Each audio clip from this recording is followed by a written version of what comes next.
I'm a real deal. I'll shoot your liver out and hand it to you.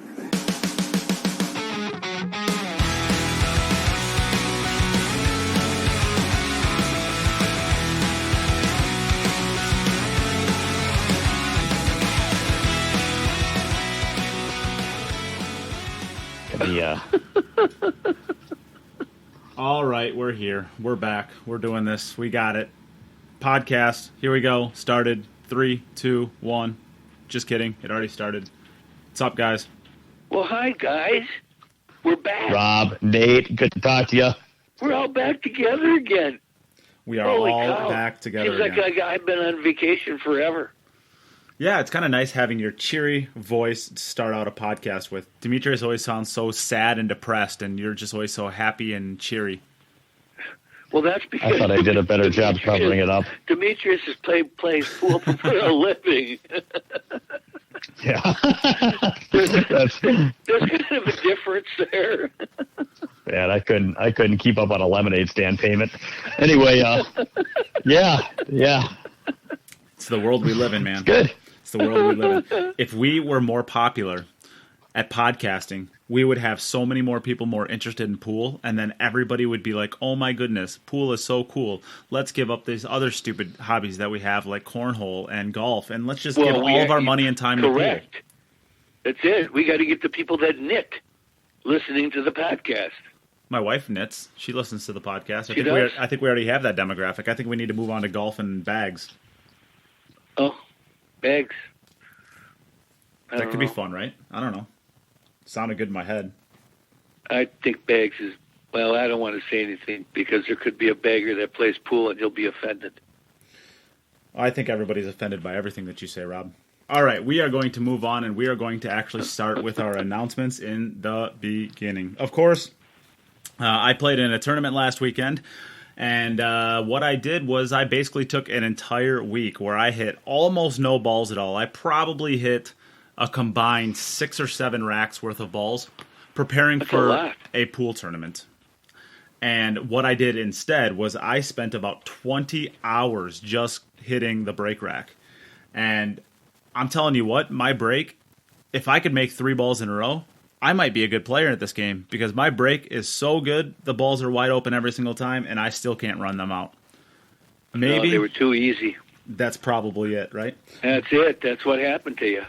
But there was so many ways to do it that you didn't get it done. Yeah, that's too many choices.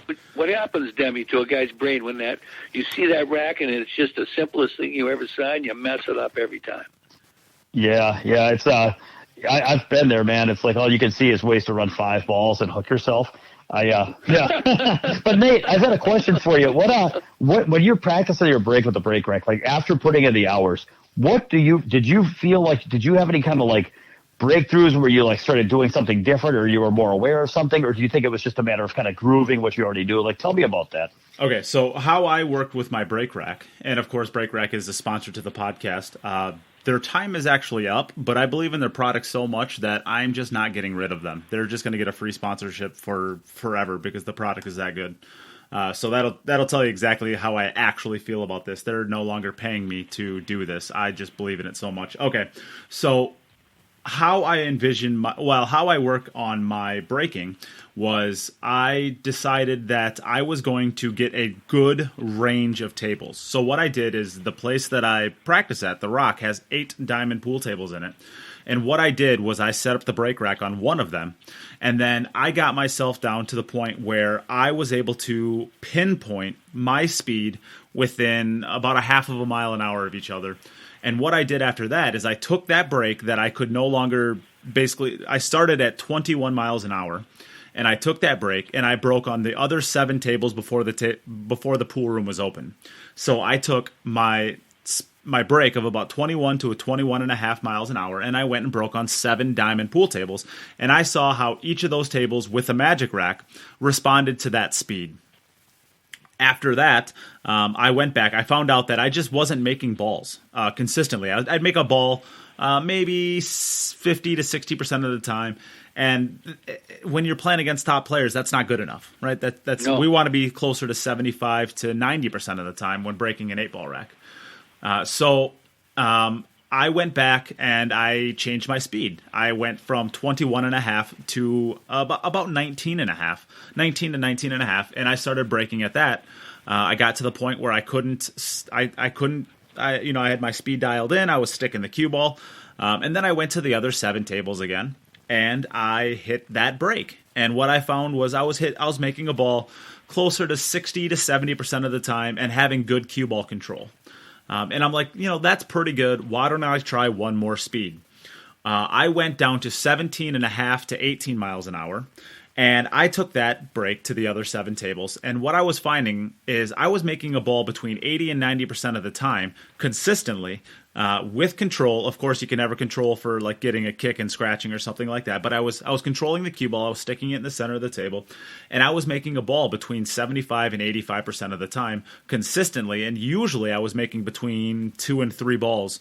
I was probably averaging about 2.4 to 2.7 balls between the tables. There was one table that was causing me quite a bit of trouble on all of the speeds that I had, but I kind of just discredited that one. And there was one that I was making like 3 to 4 balls a pop on every single one of my breaks, so I kind of got rid of that one. I took the average of the 7 tables and then the average of all of my attempts, and what I found was the best speed for me was between 17.5 and 18 miles an hour. Now, I'm not exactly sure what you were looking for as far as a response, Demetrius, but that was the process that I went through and why it took me 20 to 25 hours. And of course, I was using diamond tables for all of this, and the tournament tables that I played on this weekend were diamond tables as well. That's the kind of process, and I'm not comparing myself to Shane or Tyler or anybody like that who's put hours and hours, like hundreds and hundreds and hundreds of hours. What did you average this weekend breaking?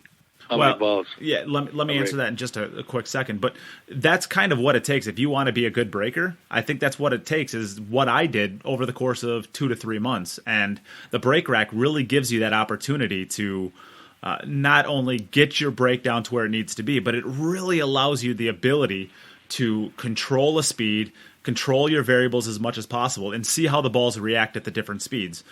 So, Demetrius, I'll get to your question here in just a second. Is that kind of what you were looking for?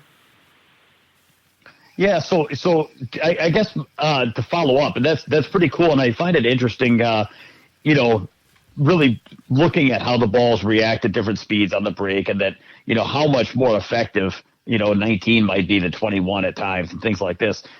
So did your break evolve at all, like how you actually broke the balls, or did you pretty much stay breaking the same and you just got more dialed in with the different speed sensitivity? So yeah, that's a little interesting. At 21 miles an hour, I was getting the pop break, the kind of standard cue ball goes up in the air 6 to 8 inches, comes back down, squats in the center of the table. That's where I was at when I was breaking 21. When I went back down to 19, I was no longer getting that. The cue ball was just kind of coming back. I was using, at that point in time, I had to adapt my break to be more high English, because the break kind of just, or the rack kind of just pushes it straight back. And then I need a little bit more high English to counteract that force coming back at me to try to, level out the cue ball. And then once I got back to the 17.5, it was more of the pop break again. And really, for anybody who doesn't know, take a super slow motion camera or a video of your break, and you'll actually see that the cue ball leaves the table, depending on your break speed, quite a bit. If you're breaking higher, because, essentially what's happening is you're hitting a jump shot, basically. If you can't get your cue perfectly level, your cue ball will be off of the bed of the table.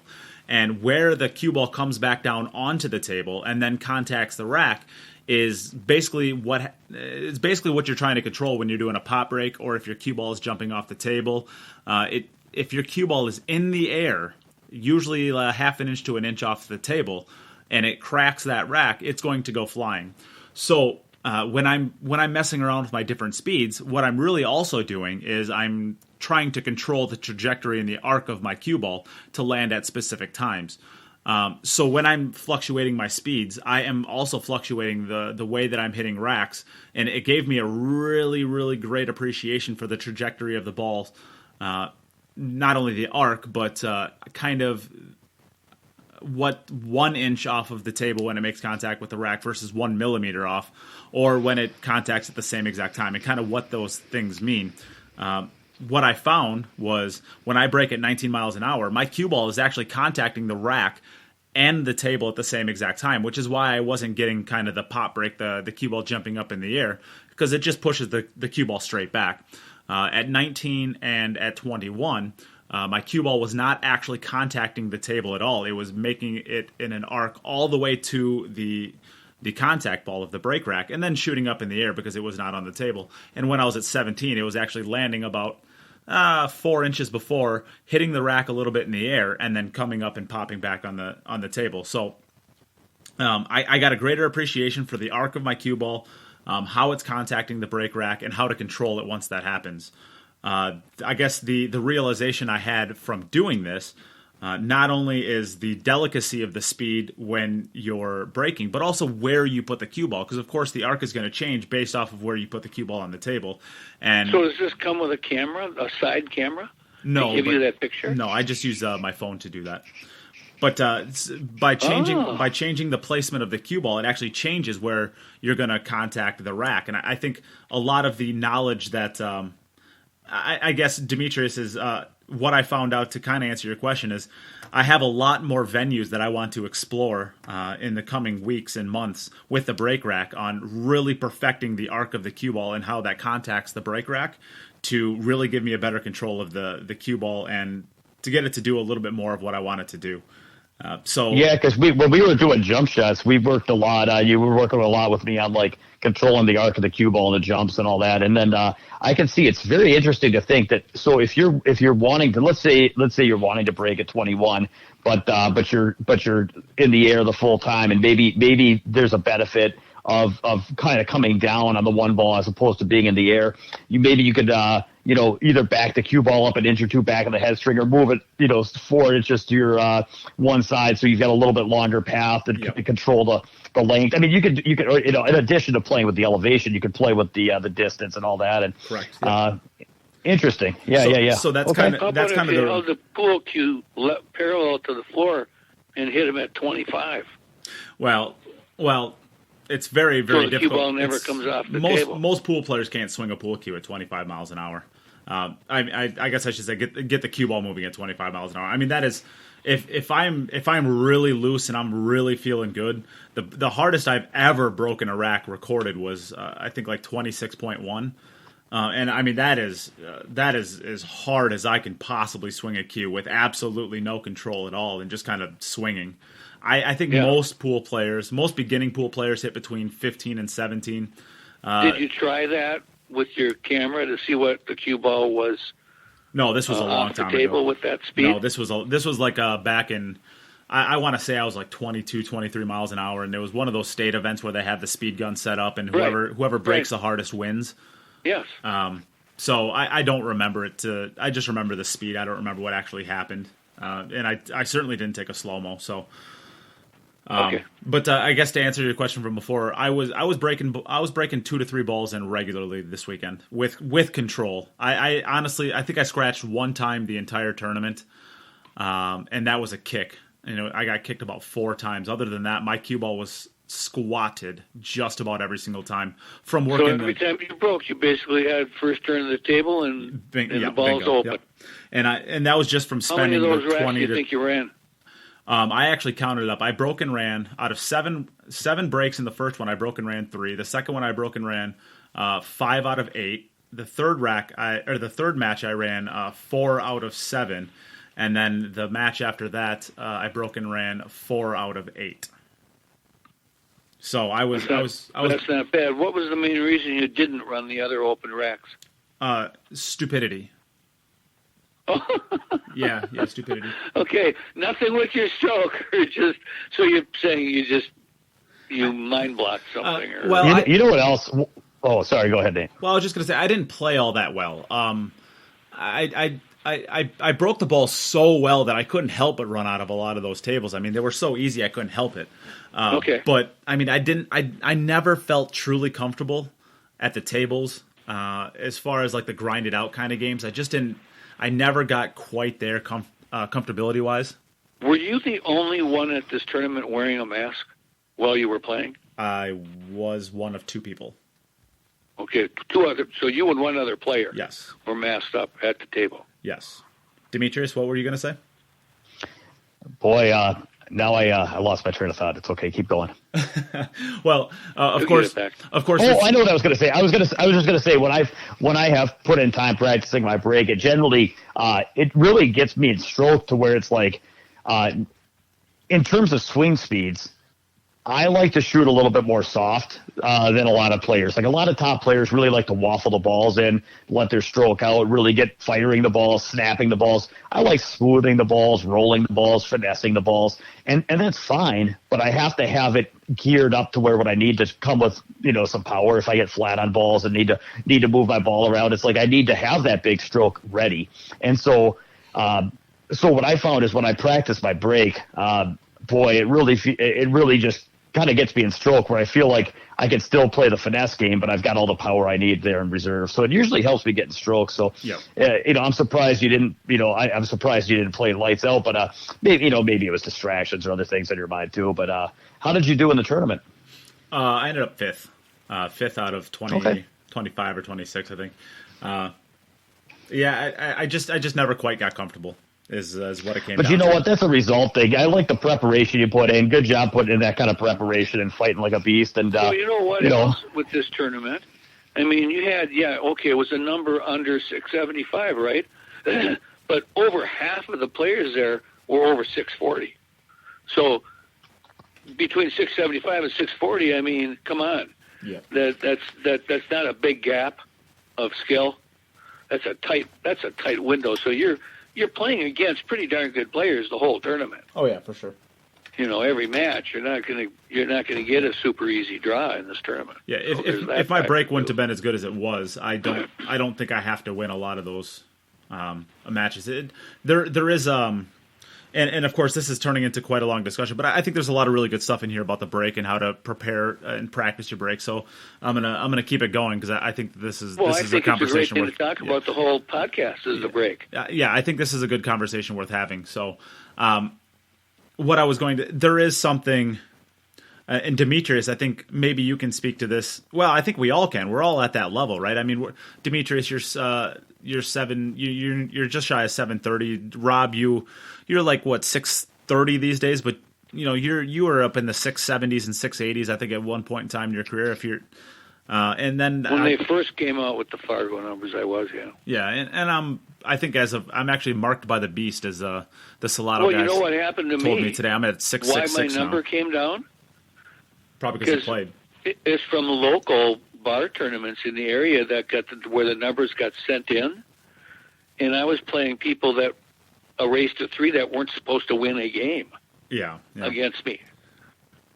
And that's hard to do. Yeah. A race to 3 where your opponent's not going to win a game, especially when you're having fun with locals, right? Well, and that's actually what happened to my number, and why it came down. Yeah. So this is something I think we can all have a discussion on. There is something to watching your opponent break and run out of 3 or 4 racks, and like I said earlier, I mean I was breaking the ball so good going into this tournament. There was racks I couldn't help but run out of. I mean, you said you were ahead 4-0 that one match you lost. Yeah, well, don't even bring up that match. I'm gonna run full speed into a brick wall if you do. There is a sense too. It's a little demoralizing watching your opponent break and run out of 3 to 4 racks in a race to 7. That's really hard to bounce back from. And there's a lot of cooling that happens in that. Demetrius, I'm sure especially with the amount of times that you play Derby City and stuff like that, how do you mentally overcome something like that? Yeah, I mean, I think that, well, and I've heard this from other players too, which is when you're playing great players, you just kind of mentally budget for that. So like, okay, I'll tell you, this actually really directly relates, but I'll tell you where I learned this. When I was a kid, when I was 16, I was starting to give up a lot of spots to the guys in my local pool room. And by the time I was 17, everybody got, big handicaps. And so I was given this one guy who was, I was 16, I was playing good, but keep in mind, I mean, I'm still young. This guy was, 20 years old, which at the time, that's a lot older. He was a little bit, I don't want to say he was a bully, but he was a little bit of a bully. Like everybody else saw me as this really good up and coming, future pro player. And he was just like, nah, you're still that little, you're still just that little, kid that's going to dog it to me. And I know I can see through your, whatever, you're going to dog it to me. So anyway, I had to give him the wild 7-8 when we played. And this guy would absolutely not try to, I mean, he was capable of running 9-ball racks, but like, if he had a chance on the 1 ball to just smash into the money balls and get them rolling around, he would do that and just kind of like, you know, he saw, because I always tried really hard in every inning and tried not to make mistakes, and so he would just be like reckless and fly the money balls around and stare at me and try to like put some. He would try to intimidate me and try to get me nervous and stuff. And I remember that, you know, there was times when I would get anxious every time he did that. I'd get really anxious and it would make me nervous. Like, are they going to go in? And then sometimes, you know, when I was running up to the 7 ball and I had a hard 7, 8, 9, I'd really be, you know, uncomfortable. I was kind of new to giving up weight. Well. So we'd play races to 7 for 50, and I figured out one day, like we'd probably played a couple times, and I realized, I'm like, you know what? He usually makes, you know, a couple, 2, 3, you know, usually 1 or 2, but occasionally the most I'd ever see him slop in was 3 a set. So in my mind, what I did is I just did this. I said, you know what? We're racing to 7. I'm giving him the wild 7, 8, and 3 games on the wire. And that's gonna be I just assume he's going to slop in, ride, or combo, or fram in 3 money balls during the course of this set. And that's it. So I'm giving him the 7, 8, and 3 games. And then I had to ask myself, can I beat him giving him that spot, knowing that no other slop counts in terms of no other slop money balls? Like, if he doesn't slop in more than 3, can I handle that? And I thought about it. I'm like, well, the guy can't consistently run out for the 4 ball, and I can. And so, yeah, I can give him that. So I just mentally budgeted for that, right? And then every time, like, it would be like I'd actually be up on the score 2-1, and he'd start lining up some 1-8 where he's going to fram the balls, and I'd be totally at peace. I'm like, you get 3 of them, buddy. Go ahead. You know, I don't care. And then he'd flop 1 in, and I'd be totally fine. I'm like, that's 1. You get 2 more. And I just already prepared for that. And so after I kind of did it that way, I felt much, much more calm. And as a result, I ended up, you know, crushing him until that wasn't enough of a spot. He quit and all that stuff. So that was good. But anyway, so that's I kind of do the same thing when I play the pros. It's like, you know, you kind of know what the break and run percentages are. You know that they might run a little good. But you just assume that if you're racing, you know, if you're playing some top player race to 9, you just got to assume that they're going to run out 4 racks for the break. And then, you know, if you're thinking that it's 0-0 and that you're going to get to shoot every rack, well, then you're going to be intimidated. But if you understand that they're basically at 4-0 in terms of the break and runs they're going to have, and if you want to catch them, it's not enough to just run out. You have to be able to then break and run your own racks and put multiple racks together, and you have to, or if you're not going to be able to put a lot of racks together, then you have to outscore them 2-1 after the break. Otherwise, you're just not going to get there. And that's how I kind of look at it. I used to calm myself down by that same principle. In other words, if you make a mistake in a race to 7, say 8 ball, that was a common tournament for me to play in, more rather than 9 ball or 10 ball, and if I made a mistake someplace in that race to 7, I'd simply say to myself, well, how many mistakes do I get and still be in this match? Can I afford 2 or 1 or 4 or what can I win? Before I go into the match, I would say that, so that if I made a mistake or 2, I wouldn't beat myself up over it. It wouldn't make any difference in my play.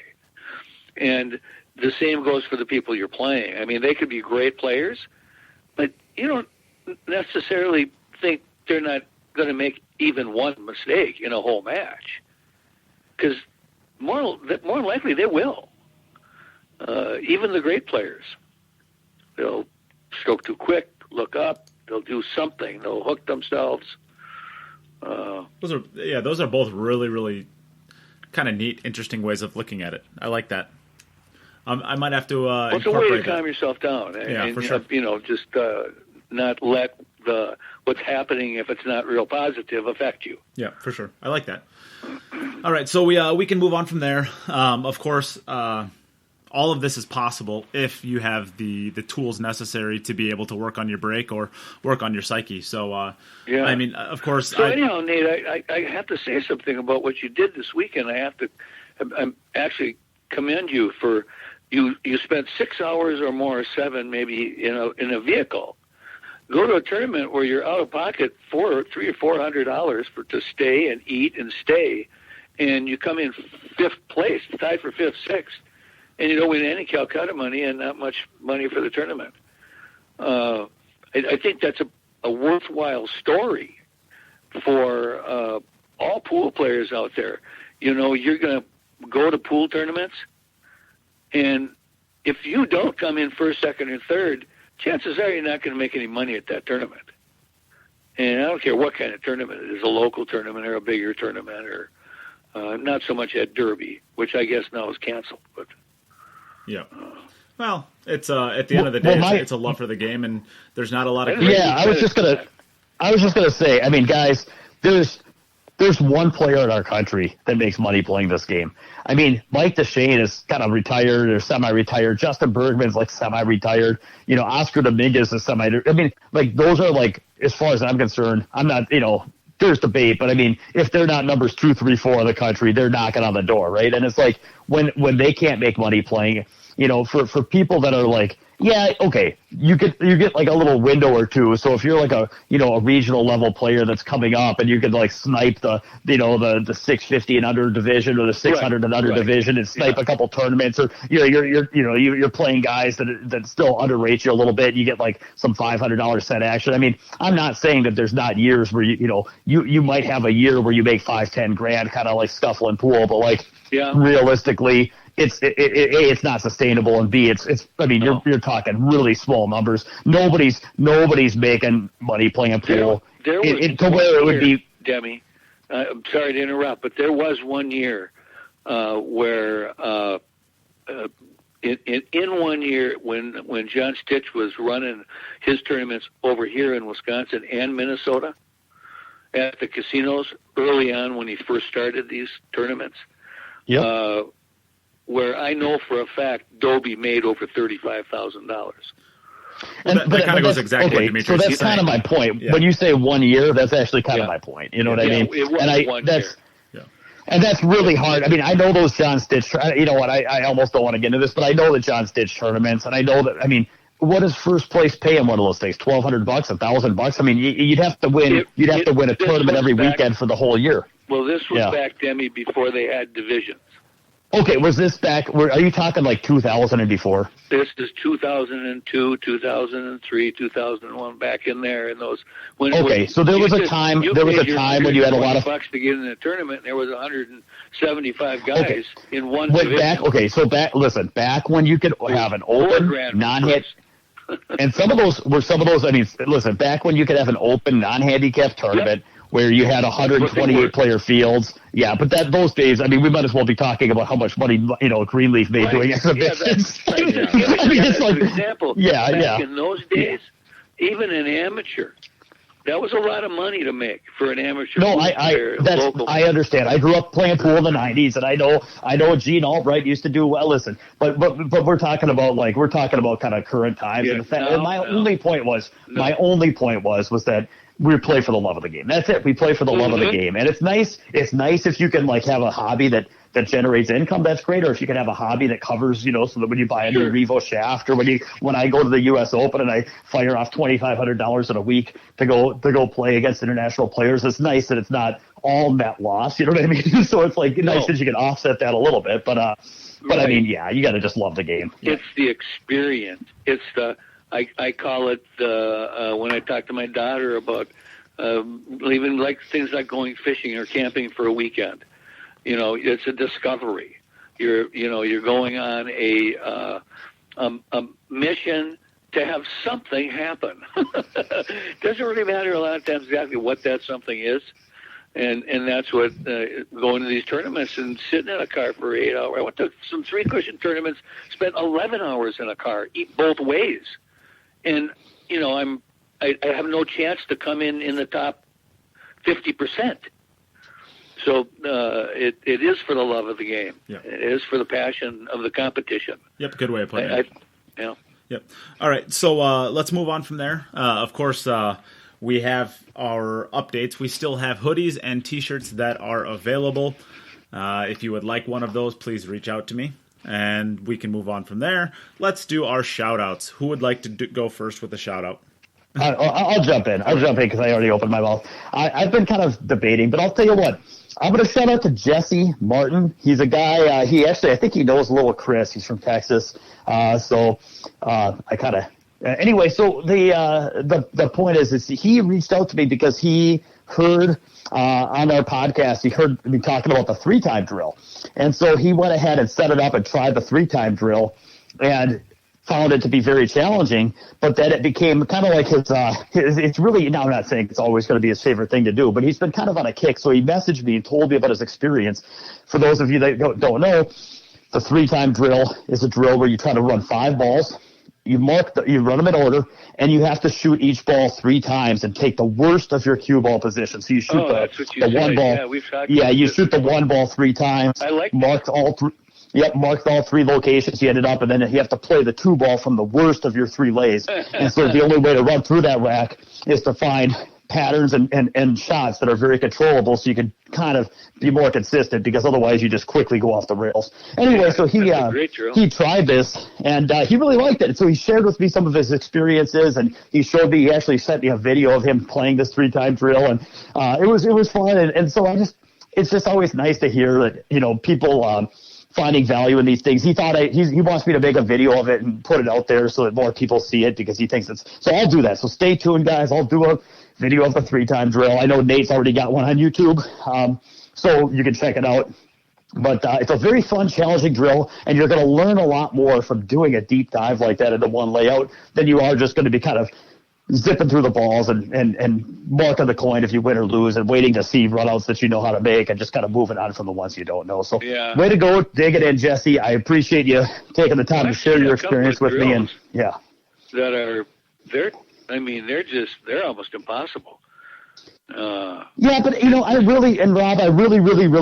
I personally, okay, anybody can set out a tricky lay of balls and be like, oh, it's a drill. But it's like, you can set all the balls on the rails and be like, oh, it's a real drill. It's like, yeah.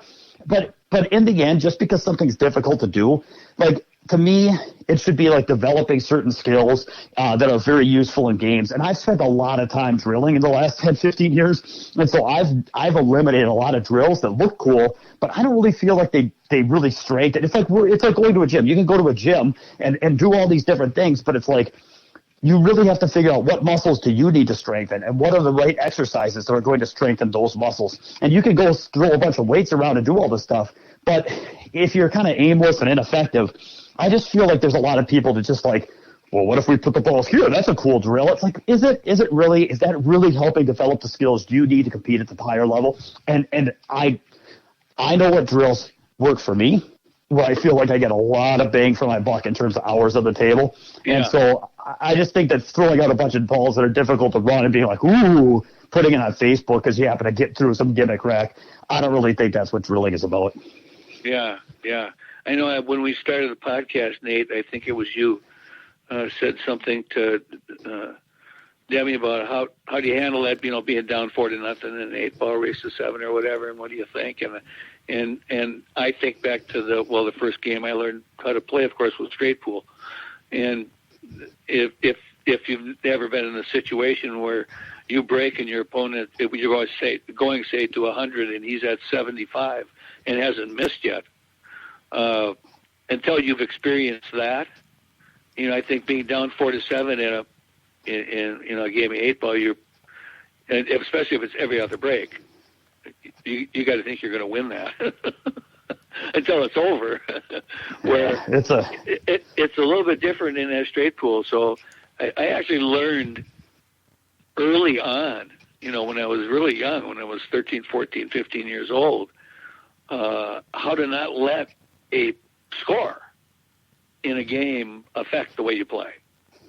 When it's your turn, do the best you can. That's it. Think about the rest of that stuff. Yeah, for sure. Easy. Right. Yeah. What about you, Rob? Who's your shout out?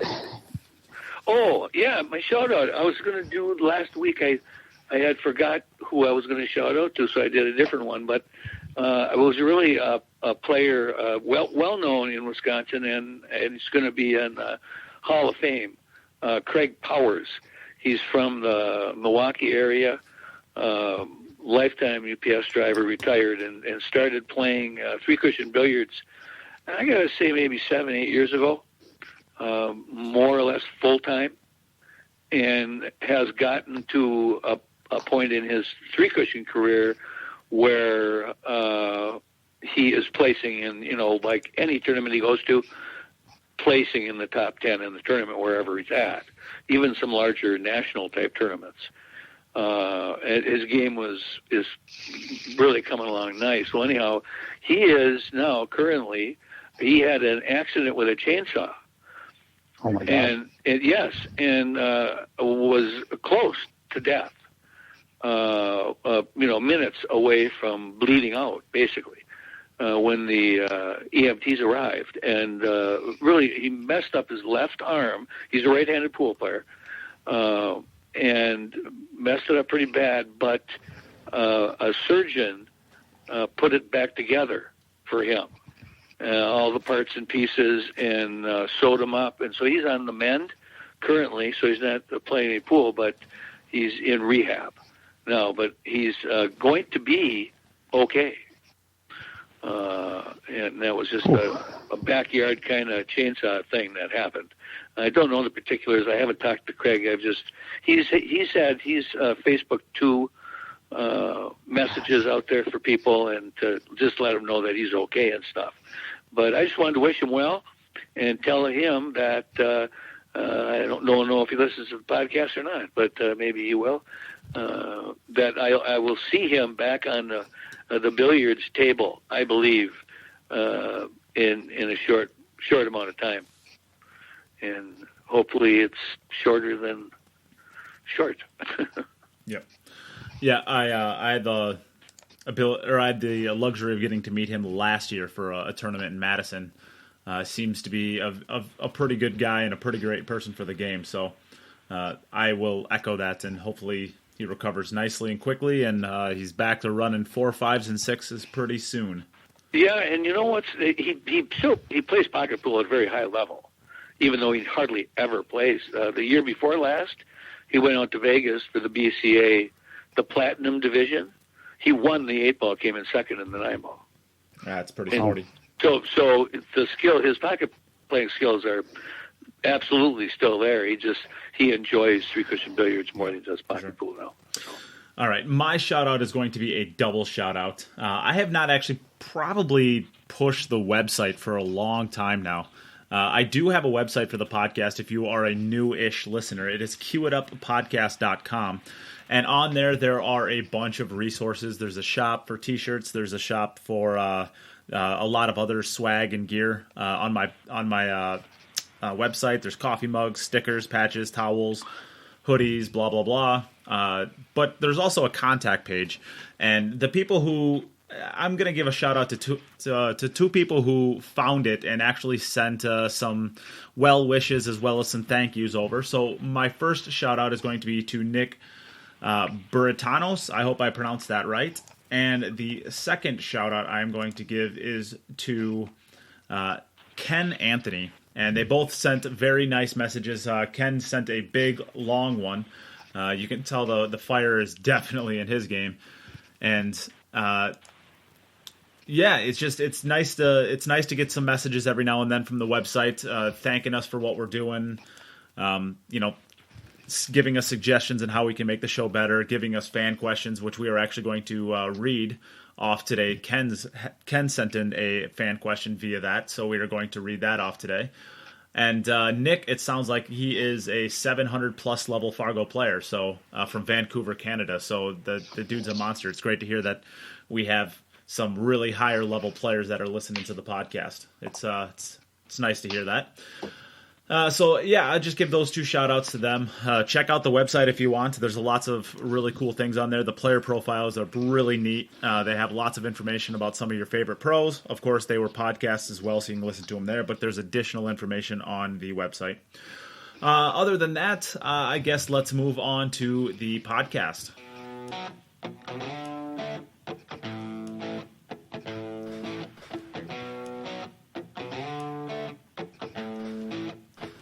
And now for the best part of the podcast.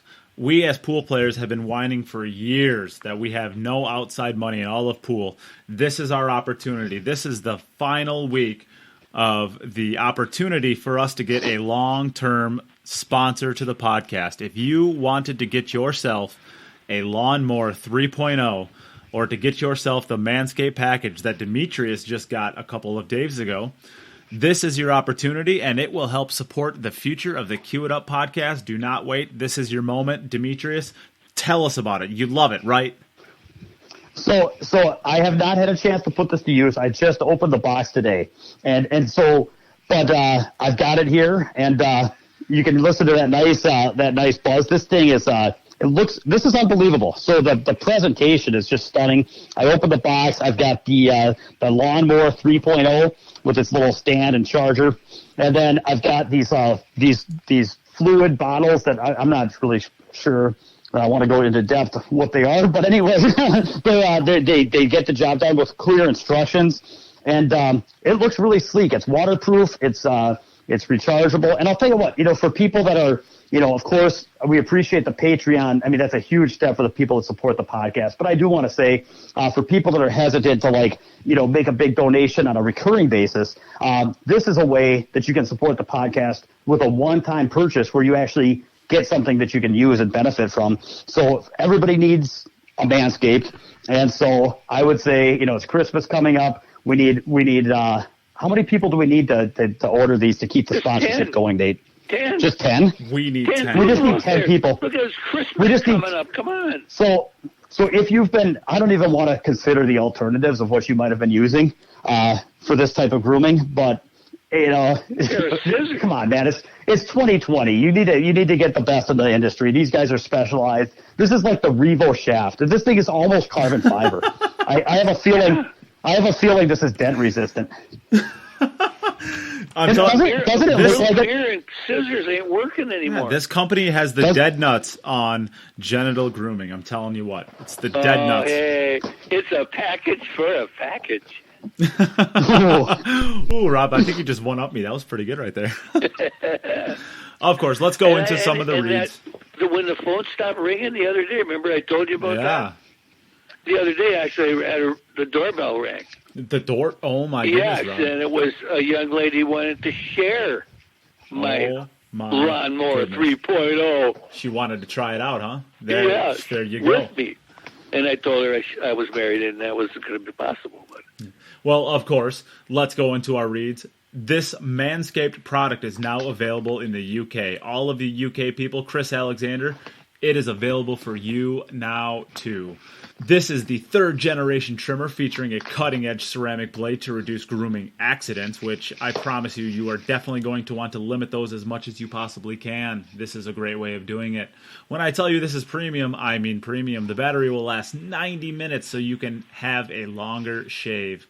The waterproof technology allows you to groom in the shower. And one of the coolest features is the LED light, which illuminates grooming areas for a closer and more precise trimming. We've upgraded to a 7,000 RPM motor with quiet stroke technology. And let's not forget this sweet charging stand. Show your mower off loud and proud because this intelligently designed stand is convenient charging dock powered by USB. If you listen to me speak right now, I want you to experience it firsthand for yourself. oh, yeah, and this can be used. The Lawnmower 3.0 can be used while scuba diving. You know what? I never thought about that, but that is absolutely true, Rob. You can use this scuba diving. If you would like to try it scuba diving, or just in the shower, or just at home, you can get 20% off plus free shipping with the code QITUP at manscaped.com. Of course, like Demetrius said, it is almost Christmas, Ramadan, Hanukkah, whatever you choose to partake in celebrating. This is a great gift for your father, your son, your boyfriend, your husband, your anything. Who knows? Maybe the ladies can use it. I don't see why they wouldn't be able to. If you are interested in supporting the podcast, this is a great way of doing it. And if you're not interested in supporting the podcast, do it anyways, because why not? And for old men, it's some testy little hairs in your ears and nose. Maybe. Just maybe, Rob. Who knows? Who knows? All right, get 20% off and free shipping with the code QITUP at manscaped.com. That's 20% off with free shipping at manscaped.com. Use the code QITUP. Your balls will thank you. And like we said, this is their last week. So if you want to make your purchase and help support the future content of the Cue It Up podcast, this is the moment. This is your call to action. Let's pick up where we left off. All right. Of course, we are here to talk about Tony and Scott Frost. What a matchup it was. It ended up being a final of 30-27. There were some huge swings. The end of day one was 10-4 in favor of Scott Frost. The end of day two was 20-17 in favor of Tony Chohan. And then, of course, the final was 30-27. So we will talk a little bit about day by day. 30-27, Tony. You never made it clear who won. For those that don't know, Tony Chohan won 30-27. Yep. Keep Sorry going. about that. Yeah, so I guess let's jump right into day one. Rob, you watched a lot of day one. You also watched a lot of this, Demetrius. I was unable to watch much of day one. I was out to dinner with my wife and my family, so I was unable to watch much of it. So why don't you guys take away most of what day one was? Yeah, I just got a kick out of it. I saw one player that the winner that day, of course, was Scott, and he really gave an exhibition on position play. I felt like I was watching a straight pool player play one pocket, and that was cool. I was disappointed with Tony's banking in general. The long rail banks, he wasn't really on. Even short rail banks, he wasn't on those like I expected to see. Just looked to me. He looked a little frustrated. He looked a little shaking his head from side to side a lot.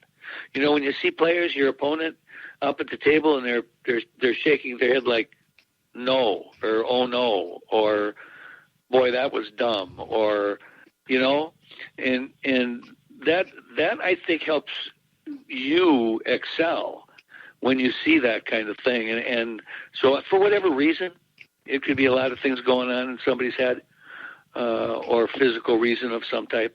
That first day he didn't perform quite as well as I thought he would. But it was real fun to see Scott perform at a level that I saw him 20 years ago, playing with a fire just had a fire in his eyes. And you're right that when Tony starts making mistakes, that Scott's going to just, it's fuel on the fire. Now, one thing for the listeners, because I wasn't on last week, I'll tell you, for those that don't know, Nate and I have a little side betting going on, and I booked us a loss with Shane. I did bet on Shane over Dennis. I didn't bet as much because that one was a little dicey. But anyway, this one, I will tell you, I lost. I ended up winning the bet, but I think I lost about a year off my life. I bet quite a bit on Tony. Yeah, well, no, I bet quite a bit on Tony, and I gave up odds. So here's my thought process on this. I thought that it might be close in the end. I did not want to give up a big game spot. I was not going to give up 3, 4, 5 games on the wire. So I gave up 7-5 on the money instead, and I tried to empty and bet I was ready to cover. I mean, I would have bet everything I had on Tony, giving up odds on the money. So that's what I did, and oh man, we got there, but it was a dicey one. But to your point, here's the thing that really shocks me and horrified me on day one. They were not playing on a blue label diamond, which is what they've played every other money match I've seen, and nobody. They said they were playing on a diamond, so they didn't on the flyer. It's like there was no more information. I just. I assume they're playing the same way that he played Filler, the same way that he played Alex, the same way he played everybody else, and Boosty and all these guys. We get up there, and it's some, like, it almost looked like a gold crown that was, I know it was a diamond, but it almost looked like some diamondized, and it had 4 1/4-inch pockets, and the rails banked really weird. And so what happens is, here's my kind of assessment of what happened, is that Scott broke better the whole match. He really put Tony in a lot of trouble, so he broke better. Scott played better end games. Scott moved better, and Scott was more level-headed and consistent. He played a little conservatively because he knew that Tony was going to spew, so Scott. So listen, Scott beat him on the break. He beat him on the end game. He beat him on game management. He probably moved at least as good as Tony. And so what is there that Tony can do? And now keep in mind, I bet on Tony here, so I think Tony will win. But what Tony has to do to overcome the fact that Scott plays in all those traditional one pocket areas at a higher level, what Tony's advantage is that he is the most dangerous person in the world, in the first 5-10 innings after the break when the balls are down table. And a couple things in particular, Tony, if there's one person that's like, if you break the balls and you have to worry about a guy coming to the table and back cut carrying some ball in the rack at break speed, like he not only can play those shots, but he's willing to bet on them. And it's horrifying to play against. And he is so explosive when the balls are in play that one ability, his superpower, and when you get him, and the other thing is when you get him in a trap where it looks like he's going to lose the game, he understands he has very little equity in playing defense from there. He might lose. He might not be able to get out of the trap anyway. So he, more than any other player I've ever seen, is comfortable going after these, shooting low percentage shots at break speed and betting the game on it. And it doesn't seem to impair his shot making or his confidence because he just understands this is how I, realize most of my equity out of the game is. So Tony's explosiveness is what's going to overpower every one of those other things. And in a way, there's a comparison.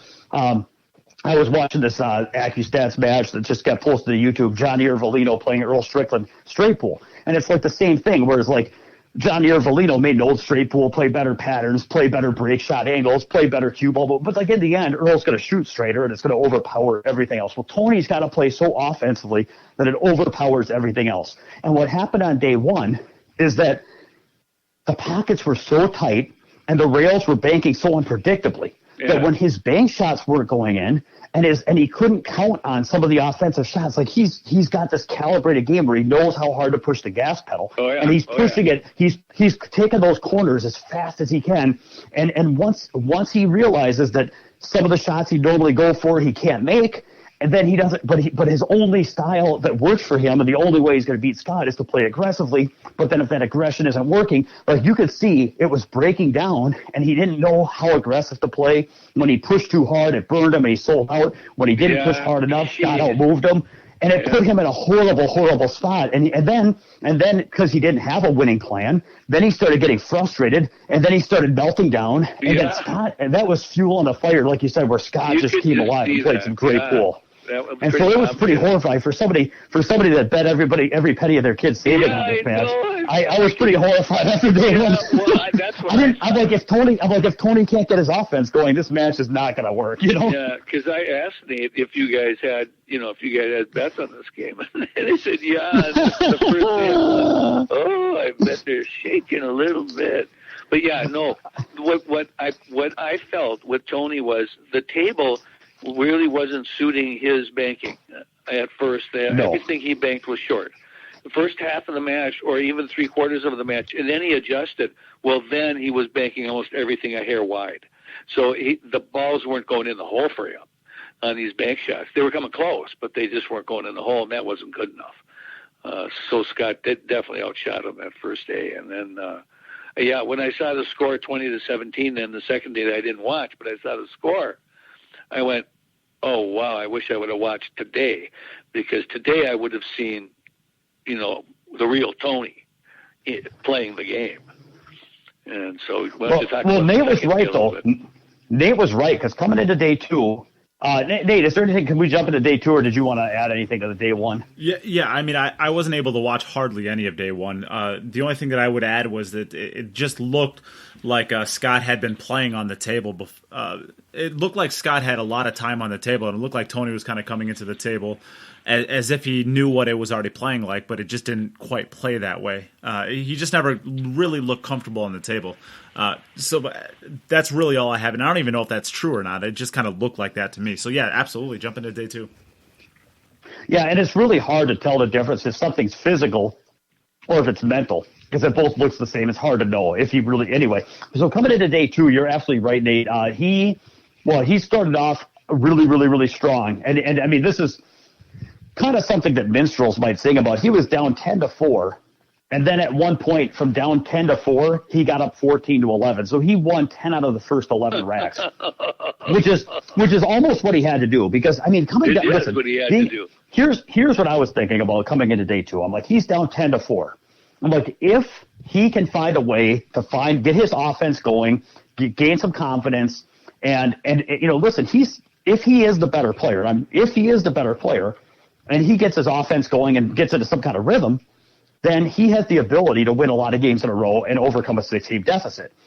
If he can't get his offense going, he'll lose regardless of the score. So therefore, the fact that he was down 10-4 actually wasn't as pivotal as I thought, as you might think it would be Right. if it was like Alex and Dennis playing or something more normal.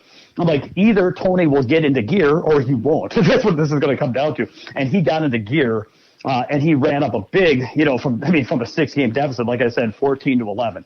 Now from there, he did not extend the lead, and I think it was really a lot of what Nate was saying, which is fatigue.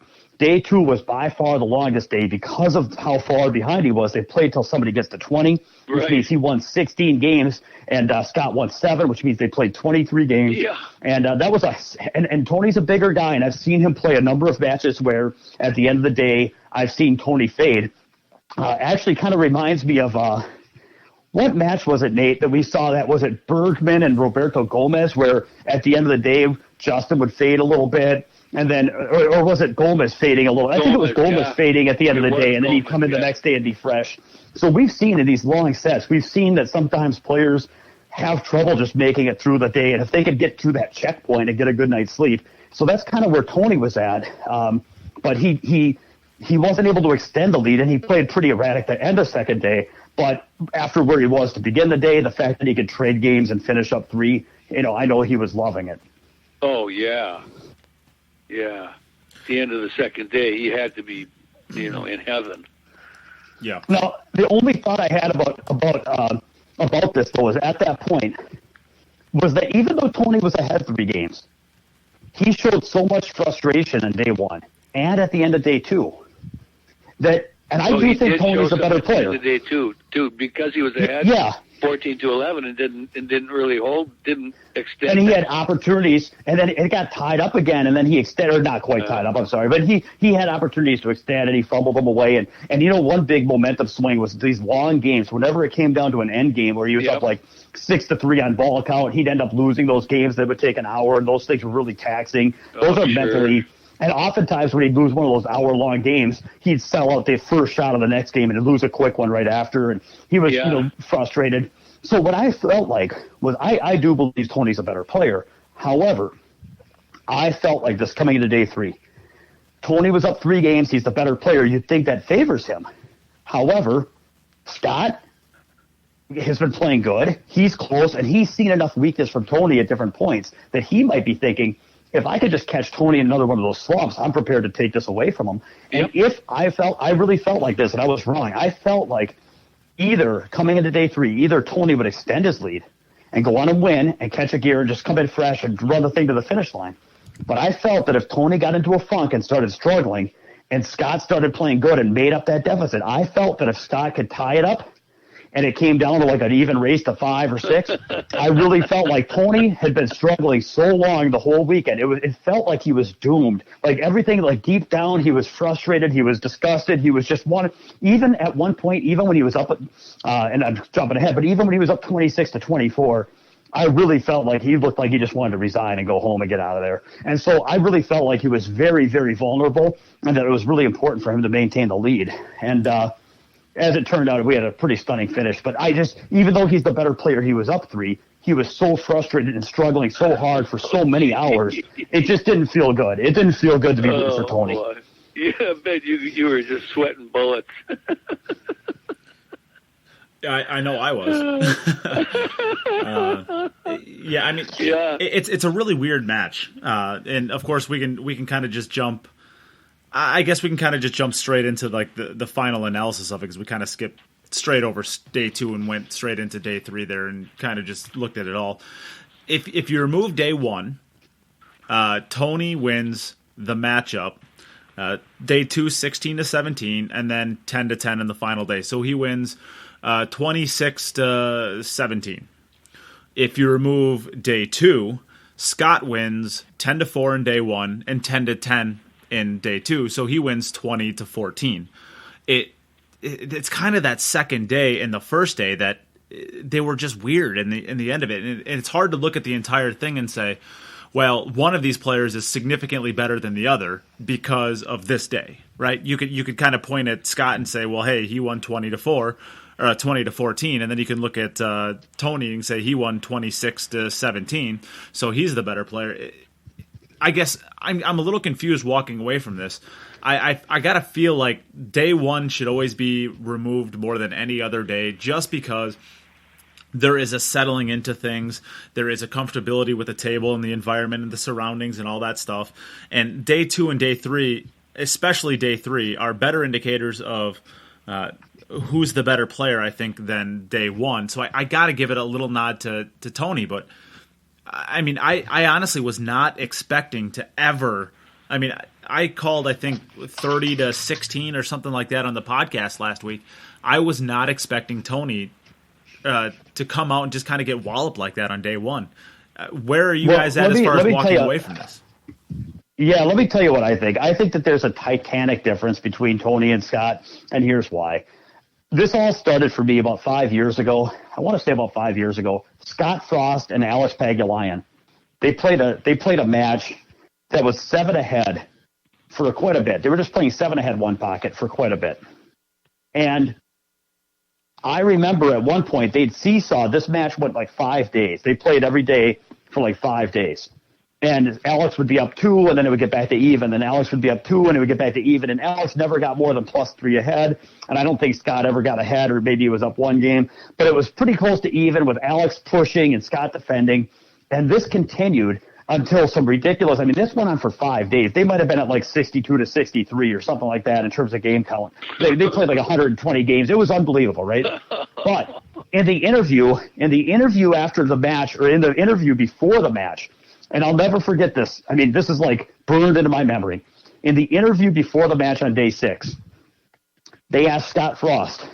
They were interviewing him, and he made a comment that was like, well, you know, I mean, of course, one of us is eventually going to win, but like at this point, I think it's proven that we're playing pretty close and that we both play about the same speed, you know, something like that. And you know what it reminded me of? It reminded me of the line when Fast Eddie and the Hustler said, I'm the best you've ever seen, Fats. Even if you beat me, I'm still the best. And as soon as he said that, Bert and Minnesota Fats looked at each other, and they knew that Eddie was about to lose. And yes, he'd been winning all day, and he'd been playing great, and he was up 17,000, and he was playing the best pool I'd ever seen. But as soon as he said, even if you beat me, I'm still the best, yeah, they knew that he was giving himself permission to lose. Yeah, and I remember hearing Scott say, at this point, I think we've proved that we both play the game about the same. And as soon as he said that, to lose, yeah. I was like, so they were playing for 2 different reasons. Alex was playing to win, and Scott was playing to prove that he belonged in the finals, or playing alongside of Alex, and that he was satisfied to get some camera time and get the reputation of being, you know, me and Alex play about the same. He felt like he'd accomplished his mission, and sure enough, that day Alex got 7 ahead. And I looked at it and I'm like, once he proved to himself, and once he felt that he proved to the world that he played close with Alex, that was enough for him, whereas Alex was not going to walk out of there without the win. And he didn't care how many. And so in a weird way, not only did Alex not care how long it took him to win, in a weird way, he might have felt like, I don't have to outplay Scott. I just have to let him have enough TV time to feel like he's accomplished his goal, and then he'll let me win. I'm serious. And so coming back to the Chohan match, that's one of the big reasons why I did not give up games on the wire, because I knew that Scott wants to win, but he needs to prove that he's close and that he should be up there. When you talk about the best one-pocket players in the world, he should be in the mix and that he belongs there. And his goal is not to win. His goal is not to be outclassed. And he just wants to show people that, hey, 30-20-17, I beat him on day 1. I tied him on day 3. So he won one day, I won one day. We split the third day. The score margin was very close. I outplayed him at times. You know, I proved that we play very close. Like, I think Scott is satisfied with that. Of course he wants to win, and he tried hard to win. But I just feel like that's why I didn't give up games, because I knew Scott would be very motivated to keep it close. But I don't think he had – and then when you look at what happened, which is it came down to 26-26, and from there Tony won 4 out of 5 and did everything he needed to do in the clutch. Like, I just feel like in the end, some people are better prepared to do what they need to do to win, and some people are more determined to win. And I think that that you can't discount that just because the score was close. There's a reason I gave up odds on bet Tony. I think that if they ran it 10 times, I don't think it ever is that. I mean, if they played on a blue label, I think Tony wins more comfortably with wider margins. But in the end, I just think Tony's going to get the job done when it matters more of the time. Yeah, well, and some of that stuff I think has something to do with age, that attitude that you're talking about. Maybe let me jump in, Rob, because I think that there's something to that. I kind of want to expand upon that because I believe the score was 26-23 Tony, and Scott wins 3 straight to get to 26-26, and from there Tony wins 4 of the next 5 games and wins, and that it kind of goes to exactly what you're saying there. When push comes to shove, Tony's going to grind it out and Tony's going to win when it matters, and he's going to be able to do it a little.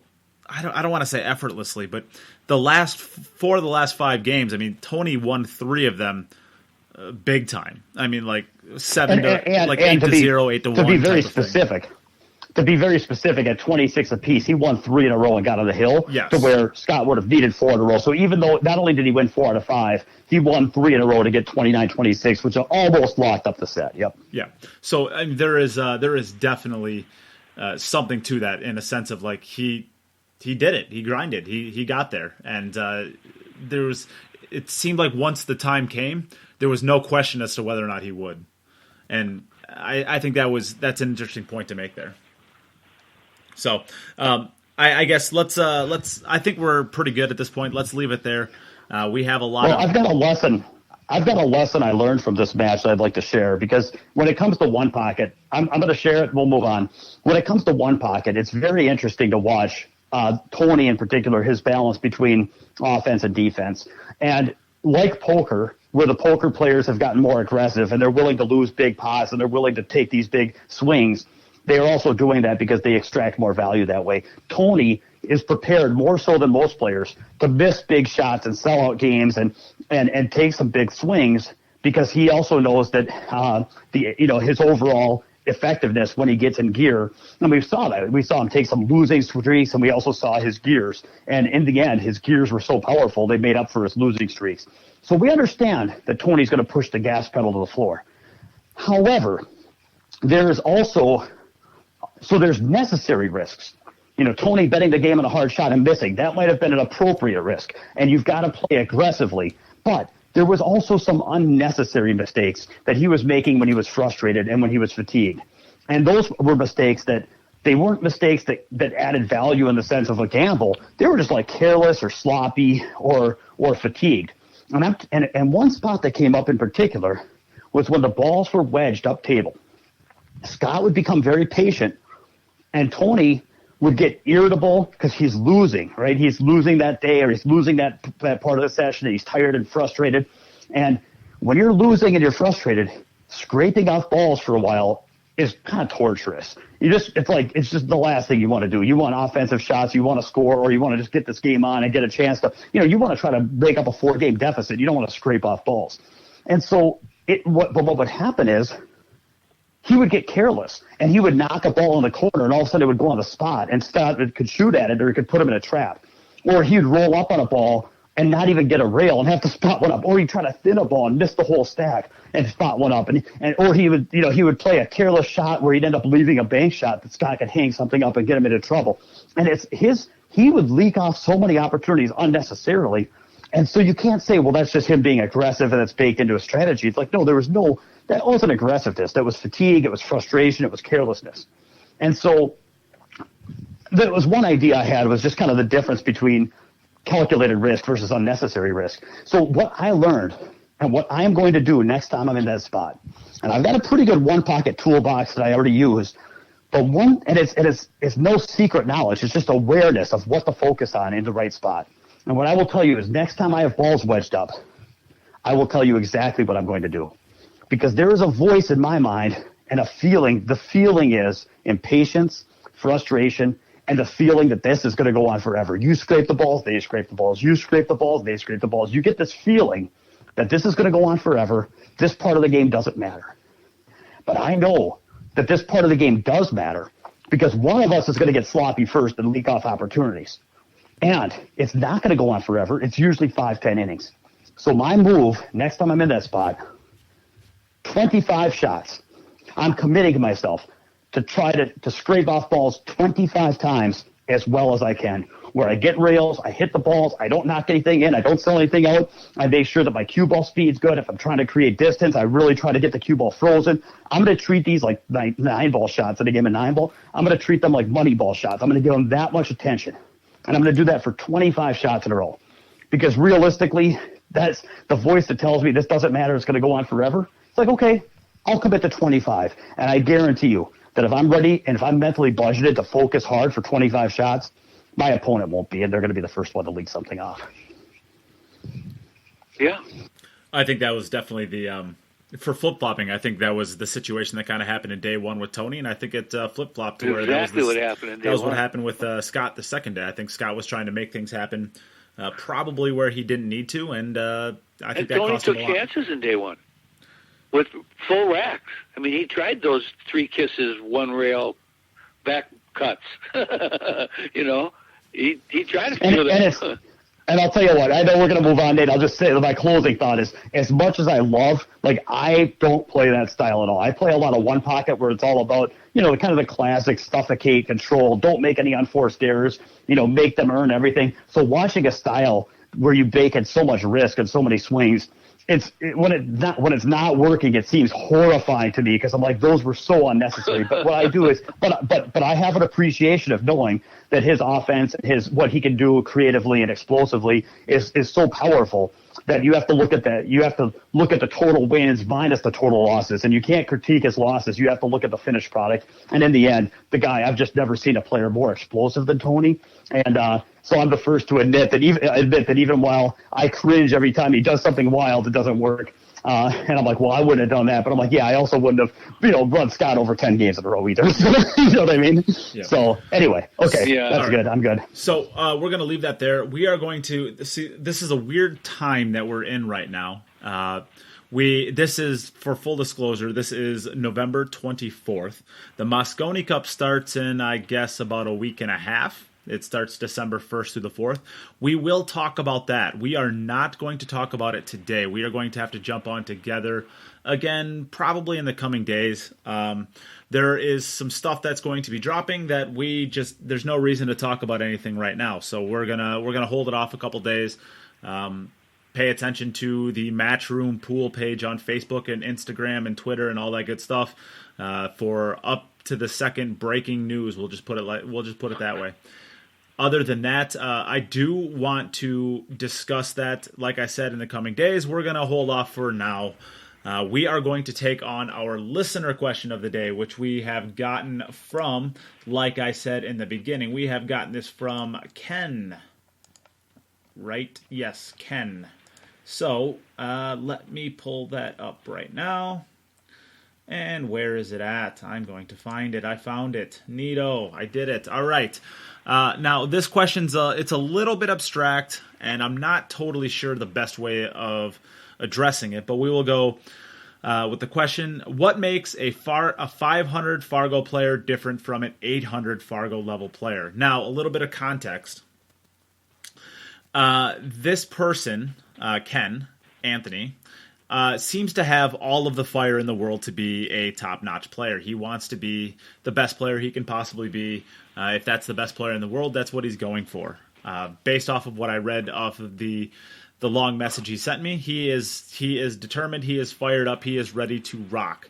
Now, with that being said, I believe he did not give me a Fargo level that he is actually at right now.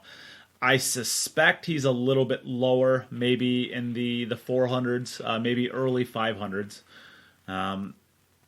I'm not totally 100% sure on that, but we will address this question. I will take it on first.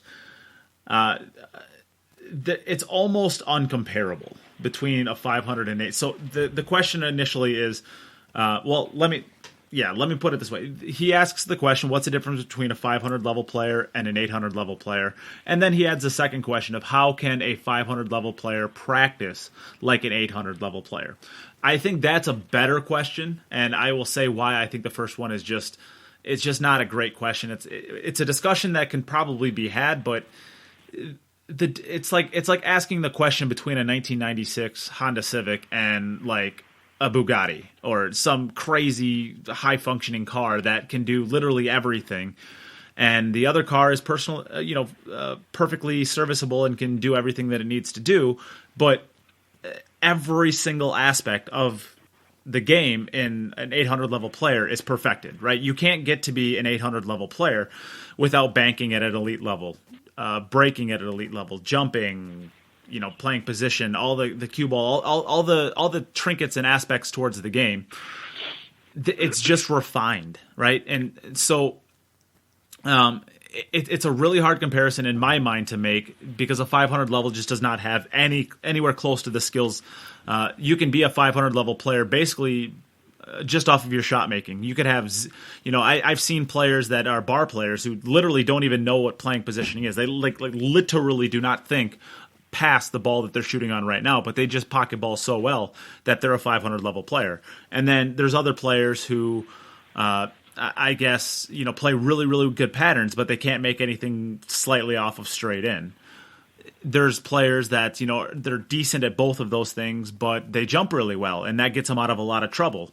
There's people that bank really well. There's specialists in the areas, and there's really no 500 that's created equal. And I guess what I'm saying is every 800, while they have different heights and different of their individual peaks, they all start from the basic level of they are elite at what they do in every single aspect of the game, because you don't get there without being there. Now, to answer the second part of that question, how does a 500 level play like an 800 level player? What I would say is an 800 level player has all of those things perfected down to the point where they are elite at it. If you see a void in your game, let's say you don't jump very well, practice jumping. If you don't bank very well, practice banking. If you don't break very well, practice breaking. Actually give time to the individual aspects of your game that are lacking. Because if you ever want to be a nice, well-rounded 800 level player, you have to have all of those skills intact. And it's a lot easier to work on them in the beginning when you're actually making huge improvements than it is at like a 740 or 770 level player, where we can actually see players who are in that range where we can see a giant glaring weakness in their game and they don't work on that, and so they never truly become an elite player. We can see that. We can name a couple players with the break shot. They shoot the balls just as straight as anybody else in the world, but their break is so poor compared to their peers that they just can't compete at that kind of level. And that is kind of the most glaring, obvious separator between a lot of the top players, in between like the 780 and 810 kind of range. That it's really a glaring separator. It's harder to see those things at a lower level, like a 500 or something like that. So I guess that's my answer to the question. I think it's hard to compare a 500 and 800 level player, because 500 level players come in all different shapes and sizes, and 800s generally are pretty much the same size. They have the same skills and attributes. Some of them are just a little bit better at some parts of it, but they're all, we're splitting hairs pretty much, the difference with those. And there's really no way to really nail down what a 500 player looks like. So the better question, I think, is the second one, which is really refine all of the skills at the game and don't just work on individual things that you're already good at. Work on them all. All right. So, Rob, you can take it from there. Yeah. How many players at 800 are there in the world? I think, first of all, maybe 30. He'd have been better off asking what's between a 5 and a 7 would have been a better question than between a 5 and an 8, because these players that get to that number and maintain it and stay there, they're unique human beings, period. Yeah. Yeah. They're just not having practiced a lot to get that good. There are exactly 30 players rated at 800 or above. Of pool. They're Ronnie O'Sullivan's. They just don't come along every day, so that was a little unrealistic. But, I will say the biggest difference between a 500 and 800 player is about 40 hours a week of pool playing and for 10 practice. Years. Yeah, for 10 and to 20 dedication. Years. That's the number one difference, is that you're going to have to be willing to have a full-time job at playing pool, and maybe work a full-time job 40 hours a week. So 80 hours a week, you're doing one or the other to to get better. Now, to get from, say, not 500 to 800, because 800 is kind of unrealistic, but say 5 to 7. I would, and if you're thinking 8-ball, I would simply start out with 3 balls on the table and the 8-ball, and get so that 99% of the time you're running out those balls, and then add a ball, add a ball, and add a ball. And I do the same thing in a rotation game. I'd start out the 1 through the 4, add the 5, add the 6, add the 7, and just continually get so that I could be, in the high 95% or better range of running out from that point, and not advance to another ball on the table until you get to 95%. Keep track. Keep score. Put 4 balls in the 8-ball on the table. Put the 1 through the 4 on the table, and take ball in hand in rotation games. And that's the only way you're going to get. And that, I don't know if that's going to take you 40 hours a week. I don't know. That would depend on the skills that God gave you, and that you were born with. Because you can see out there the players that are mechanical, who've learned how to play pool well, because they've just practiced the mechanics a lot. And then you can see the players that the first time they picked up a pool cue, they weren't that bad at the game. So there's that factor also working in. So to answer Ken's question, to Ken specifically, we would have to know what kind of player he is in that regard to help him. But in general, I think those are the 2 things that I would say about the difference between a 5 and an 8. Yeah. All right, Demetrius? Yeah, I think that very good answers. I agree. The difference between a 5 and an 8, I agree with most of what Nate said, is that it's such a wide difference that it's almost but I appreciate the real question is like, what does an amateur player have to do to close that gap? And a lot of good feedback. So my thought is it all starts with vision. And so what happens is, okay, so if you're a 500 player and you play 40 hours a week, but you're practicing on your own and you're playing in your local leagues, and the best player around is, in the low 600s, and, and which I've seen this a lot for people that aren't in big metropolitan areas. Well, the vision of what they're trying to build on the pool table is different than what top players are trying to build. And so, and now you can offset that. You can say, well, the first thing I'd say is, well, you got to watch 800 play, 820 play, watch a lot of big matches, because you have to give your brain the image of what you're trying to build, which if you're watching 600 play, it's not going to have the same picture of what you're trying to do. But even that's not enough, because the problem is that when you watch as a 500, when you watch top players play, you don't notice the things that they're doing that you don't know how to do. So you notice the things that they're doing, like if for example, to use Nate's example, suppose you had a guy that doesn't even play position, he just fires balls in. You might notice that guy's firing in a lot of balls, but you don't notice all the things that he's doing to generate opportunities and move and get opportunities at the table to shoot and play position and patterns to where he has those chances to fire balls in. Now, that's an extreme example, but that's good. But I think. But that's why a lot of times. So I've worked. So for those that don't know, by the way, I got to plug my I'm Pool Boot Camp, MinnesotaPoolBootCamp.com. I do 3-day trainings, and while it is definitely a dangerous time as far as going to big tournaments, I work one-on-one out of my pool room in my basement. People fly in, so there's no distance is not a barrier. Come from all over the country, Canada. That's great. Hey, Terry. Anyway, so come on down and let me know. Reach out to me and let's train for 3 days. Because here's what I do. You got to start with a vision, and you have to look at somebody's pool game. And like Nate said, we don't know what the difference is, if it's balanced or not. But it's not enough for them to look at their game and say, what's the difference between me and an 800? You need somebody that's higher level to look at your game, because you're not going to diagnose it correctly. Because if you could, you wouldn't have those leaks. And you might be building, and you might be trying to develop skills or go the wrong direction, or you might be. So it's always, for me, it always starts with, 1, make sure we have the right vision. 2, make sure we have the right diagnosis. What are the differences between their game and the game they want to build? And first we got to be building the right direction. Then what do we need to do to build it that way? And then we highlight the skills and show what the differences are. And then we work on them and find the smallest steps possible that we can start taking to show immediate improvements and establish the road that they need to go with those skills, and then start them along that road so that not only do they make immediate improvement, but they have a plan going forward. And that could be, so anyway, that's exactly what I do. And okay, so but it starts with vision and a good diagnostic of your game. So I would say, if possible, the best thing to do is play good players. The next best thing to do is watch good players. And, and of course, either you need to be playing top players or you need coaching, or both. I hate to say it, but it's the truth. You're not going to exceed the level of your competition around you by more than 10 or 20 Fargo points. And so if you really want to get good, you either have to, 40 hours a week won't do it. You either need 40 hours a week of international competition, or you need good coaching and a few tournaments a year. And not many people can afford to chase around 20 international events a year. So that's why I recommend, working with me and then getting to a couple bigger tournaments a year, getting some coaching, and that can substitute like vitamins. If that way, when you're practicing at home, you're practicing the right things. When you're playing in your leagues and you're playing in your local tournaments, you're trying to manifest the right vision of the table.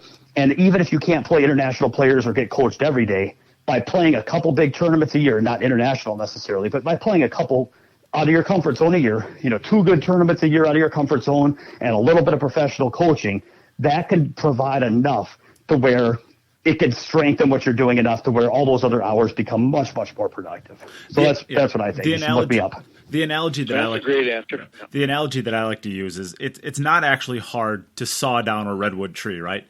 There's a lot of different methods to do. You could use a chainsaw, you could use a handsaw, you could use a hammer and chisel, right? If you want to get through a redwood, and I gave you 5 years to do it, who here would fail at doing that, right? Nobody probably would. It'd be nearly impossible to fail at that. Now, the question becomes is how long does it take you to get through that redwood tree? Does it take you 5 minutes because you used a chainsaw? You used a lot of different resources at your disposal to be able to get you through it quickly? Or did you take a hand chisel and a hammer and just go to town on it for about 17 weeks straight? Regardless, the outcome is going to be the same. It's just the amount of work and effort that you put into it. So you can become an 800 level player. I mean, I don't think that everybody in the world has the opportunity to become an 800 level player. So maybe I shouldn't say that, but you could easily become a 700 level player. Just about anyone. I'd say yes. Yeah, definitely. You could easily become a 700 level player.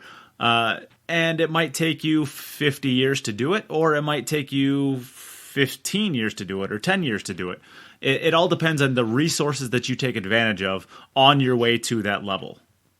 That's kind of the analogy that I like to use is how many of the resources available to you are you going to use? Some of them will be free. Some of them will not be free. Some of them will be easy to use. Some of them will not be easy to use. But the idea is there's a lot of resources available, especially this day and age, that really helps you along your journey. And it's up to you as to whether or not you want to take those and use those as your kind of tools to get you through the big, long redwood tree of this game to get you to wherever you want to be. Well, the one I like, and the one I like to use, is it's like a drive. I'm in Minneapolis. If I wanted to drive to Sacramento, California, I have to do 2 things. 1, I have to put a lot of miles on my car, and 2, I have to go the right direction.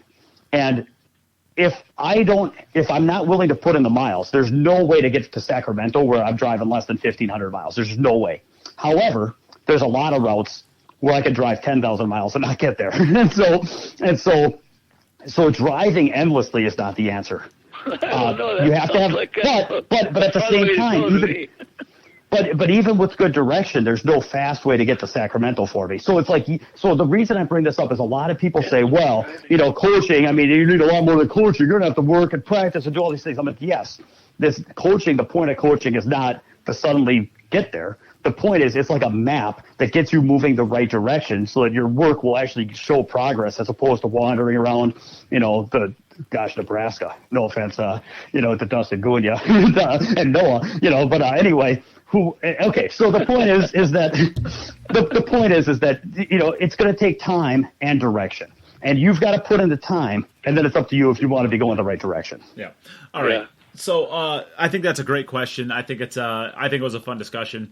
I admire your passion for the game, Ken. That's why I gave you the shout out in the beginning.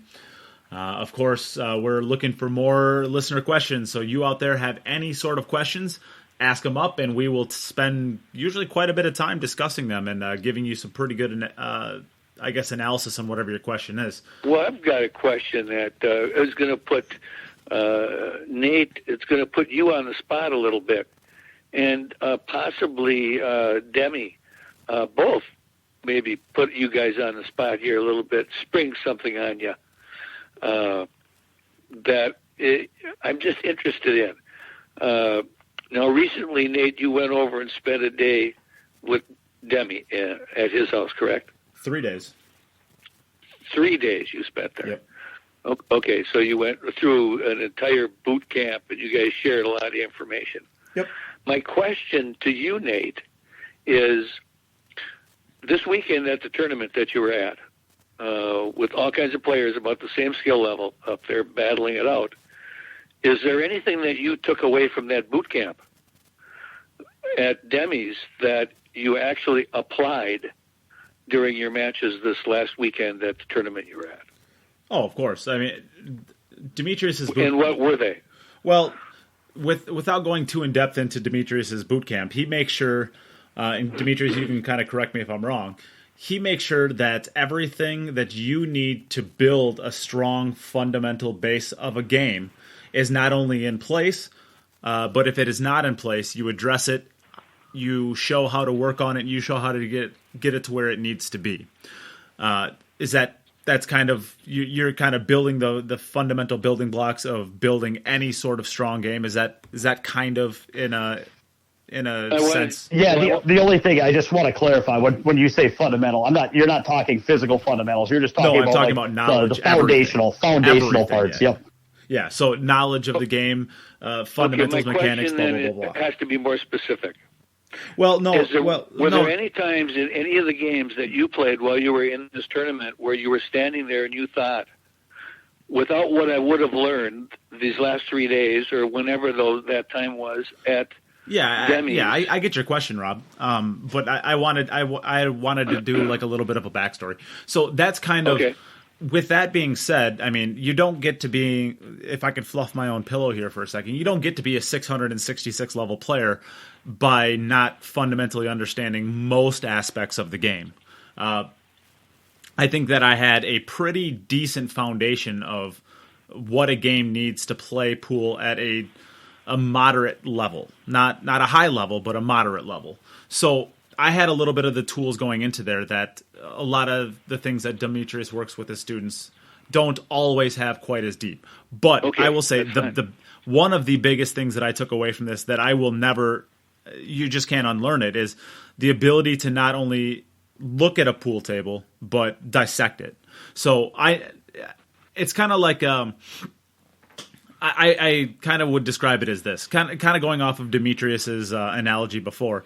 I know how to drive home to my hometown. It's not hard to do. I jump on the highway, I go this way, blah, blah, blah. I jump on 14, I take that to 60, and then I'm home, right? But if you ask me to say, like, more refined, like, I know I got to drive about 15 miles, and then I got to get onto this one, and then I got to take a left, and then I got to go 10 more miles, and I got to take a right, blah, blah, blah. I know the big things, right?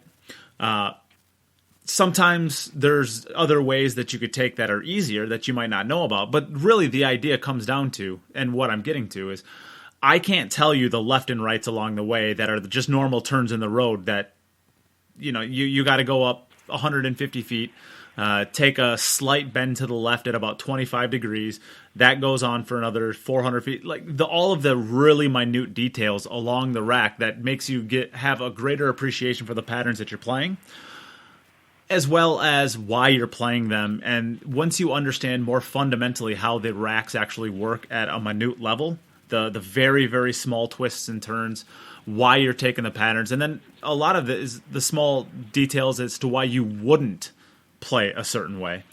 The kind of doing the 3 times drill, finding out where you fail and why, and then kind of getting these bigger trends where, hey, I failed on this, I failed also the same exact situation on this other one. It seems like this transition is a transition we don't want to make. And that's kind of like you're going on your way to your hometown, and then you take a turn that just goes completely backwards and costs you 10 minutes.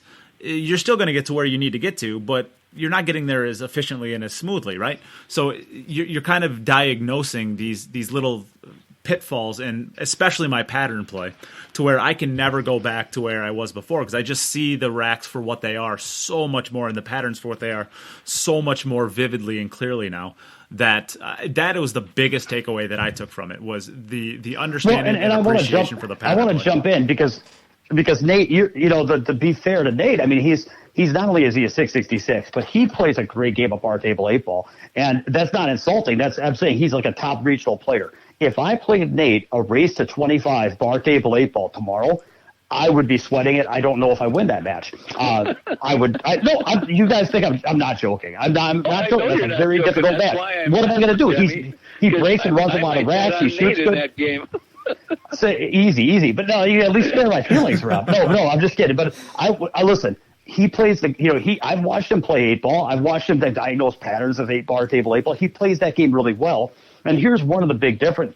So I mean, of course, you could bend the rack to your will and your tool set and how you like as a but I think that when I looked at his bar table 8 ball, like, he played the game really well.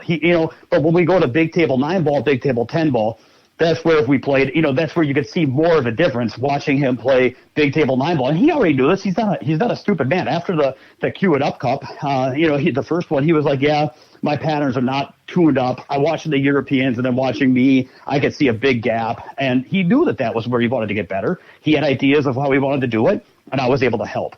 Now, with a lot of guys that are not 666 level, I'm talking guys even that are like, 580 to 620. I get a lot of guys in there. Yeah, right. Yeah. They're going to learn a lot of other things, of course. Right, like, they're going to walk away with, they're going to have many shots. Specific about Nate, so. Yep, I know, but there's going to be a lot of guys that walk away with dozens of new shots where it's like, oh, I didn't know I could make the cue ball do this, or I didn't know I could make that do that. But to Nate's point, like, that's not the biggest thing. Yes, each one of those shots can win you games. And if I give you 10 to 20 new shots you didn't know how to hit, that you can now not only hit those shots, but you can apply that knowledge to other similar situations. Like, those are all really big. But the biggest thing is just a new way of looking at the table to where you just have a little bit more effective plan, a little bit better game plan. So yeah, I understand you're being specific, Nate, but for the people that are listening and wondering what they're, am I going to learn anything new? It's yes, a lot of new tools for the toolbox, but then also the vision and how to put it together is a big part. Okay, so your answer like to my Nate, question then, Nate, is this: that there wasn't any one moment where you had an epiphany in that tournament up there. It was all incorporated in your play in the entire tournament. Well, that's what I'm guessing your answer is to my question. Well, I would say there's no like epiphany, like, oh, this is the pattern play that I went back to and I learned. But every single time I look at a pool table you build upon the knowledge that you have, right? And I can never look at a rack the same way after spending the weekend there. So it's like every single time I hit a ball, it's because of the new knowledge that I have towards the game. Okay. Right. So it's like, I don't actively think about those things because I'm focusing on trying not to pepper the rails with my object balls like every other shot. But, yeah, I was thinking more in terms of simplifying that whole thing and saying, okay, here's where I'm at. Well, this is the shot I'm looking at, and this is what Demi said to do on this particular shot. Well, I can say this. I can say there was one of the kind of trinkets that he taught me. One of the shots, the high outside, very close to a rail, where you you fire it a little bit, and what it does, it basically comes close off to a 45 degree. It kind of comes close to a 45 degree to the through the ball by hitting a kind of a stern high outside shot. I used that this past weekend and got positioning on the ball. That's what I was looking for. Yeah, I definitely used that this you actually used. And I'll just reiterate this again, is that when he's playing bar table 8 ball, he already knows those shots. He already had a full toolbox, and he knows how to play that game really well. But I will throw this down. Two challenges to the rest of the listeners. If you're anything less than 666, you will learn dozens of shots you did not know existed or were possible. You will get better at the ones you already knew, and you will have dozens of times when you play where that knowledge will immediately make a difference in how you're able to move the ball around and run through racks. And that won't even be the biggest thing you learn. Those are my 2 challenges. Yep. Nice. Yep. I would. I would. And I think I would that was echo important right there to hear. If I was a listener, no matter what my number was, I think what both you guys just said is important. Yeah. Well, I mean, since the boot camp that I did with Demetrius, I think when I went there, I was about a 650. 653, 654, something like that. And it was what, Demetrius, about 5 months ago? Was it that long? Gosh, time flies. No, But there hasn't been much 3. opportunity to move our Fargo rates around. Maybe you've played a couple events. My Fargo rate's been the same since Derby. It's been 732. It hasn't moved a point in 10 months. Yeah, mine hopped about 13 points, and I can point straight to the pattern play that we work with. I mean, I'm looking forward to getting a chance because you showed me a few things too. Yeah, I've got I heard that. Trust me, I did my have power to game. everything he showed you. Well, yeah, I know. I've got my power game has improved, and looking forward to the future with what I've learned. Yeah. So thank you, Nate. Well, let's wrap this up here. We're done patting each other in the back. MN Pool Boot Camp for Demetrius, if you're ever interested in that. Of course, I also do the weekly. I'm not doing them anymore for a while because of COVID, but I do the weekly free lessons that if you can show up in person out of the Rock Sports Bar and Grill every Monday from 7 to 10. Again, we are canceling it for a while now because COVID. But you still have access to all of the archived ones that we've done in the past if you would like to become a Patreon to the podcast. For as little as $5 a month, you would get, I don't know, maybe about 20 to 30 hours worth of coaching lessons and different things that you can learn. And I know there's been several people that have jumped onto the Patreon that aren't even listeners to the podcast just because they wanted access to those lessons. But again, those are going to be short kind of, I guess, in-person type of things that you can get some stuff with watching. If you want to just revolutionize your game, that's where you got to go to Demetrius. So, and I want to plug one thing I forgot to mention because this is not really for the public, but one of the things I'm always trying to do is provide more and more and more for my the guys to come out and train with me. I mean, I set it up so that it's like they come out, they train for 3 days, they go back on their own. I know that, there's a million and one ways to try to do follow-up and long-term support, and there's a lot of things that I've tried that don't quite scale, don't quite work. Zoom trainings and one-on-one stuff is hard to schedule and for both people and expensive. And so what I've done is I've set up a group, a private group on my Facebook page only for people that have trained with me. And so now I've got, however many, 30, 40 people that have come out and trained with me. And what we're going to do is I've just got this, so it's just private group where I'm going to try to do like some content and some ongoing, because what I want to do is increase retention and make sure that the people that have trained with me and the stuff that they've learned, they're going to learn a lot, but then a lot of it's going to fade and the vision might fade and some of the things they've learned they might not use, or if they didn't master right away, is it going to fall apart? And so what I'm trying to do is continue to propose stuff and talk about stuff that will keep the vision crisp and clear, keep showing, keep making sure that we keep rehashing and discussing like different points of that content that we covered and looking at it again in different ways, and kind of like just to keep the vision fresh, make sure that we improve retention. Maybe somebody wasn't able to figure out how to put those pieces together in that one part, that one time, but watching other people, and it's going to be very interactive. Like, frankly, if people are just going to lurk, I'm probably not going to have them in my group. I want people that are interactive, that are contributing, posting videos of their play, talking about their goals, talking about where they're struggling, encouraging each other, reviewing each other's games. That's what I'm trying to build. And so, I just wanted people to know when you come train with me, I am committed. So that's it. Yep. All right. Well, let's wrap it up there. This is a pretty long podcast, I guess. Well, I guess this is about normal anyways. So we can't say that every time. Yeah. If you got me on the podcast, we're breaking an hour and a half, Nate. Come on. Yeah, my wife was actually talking about committing me a week or so ago. It would be a lot of fun. Do you play any pocket pool? Do I play any pocket pool? Yeah, or not. I'm sorry. Oh, you said committing you. I haven't played any pocket pool since okay, never mind. 2016. Oh, I thought you were talking about coming to train. What were you talking about? Committing you? You committing you to an asylum or what? Yes. Oh. It was a joke. It's Rob. This took a dark turn. It's Rob. Yeah. Oh, I see. No, it was just a play on words. All right, everybody. That's when we know we're done. As long as we're getting committed to something, I just thought I'd add that. Yeah. All right, everybody. Till next time. Okay. All right. See y'all. She said that I ain't wanna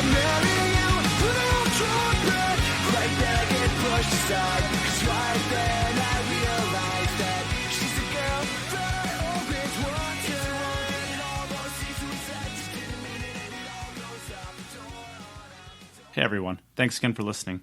If you've liked what you've heard and you want to contribute to the future content that will be made, consider joining the podcast's Patreon at www.patreon.com/QItUp. Becoming a Patreon of the podcast will help to create all of the future content that the podcast will have. Special shout out to Dave Peters, Aaron Taylor, Pete Silsby, Morgan Lupton, Ben Young, Robert Miller, Andy Morse, and Bill Pelham for your generous contributions to the podcast's Patreon. If you ever need any more information on what the Patreon system is, or how you can contribute outside of the Patreon, please reach out to the podcast or Nate himself. If you would like to contribute to the podcast for free, consider sharing any podcasts or the podcast page on Facebook itself. Also, leaving a review and a rating if you listen through iTunes. It helps others find the podcast. Thank you for listening, and we'll be back soon with another episode of the Q It Up podcast.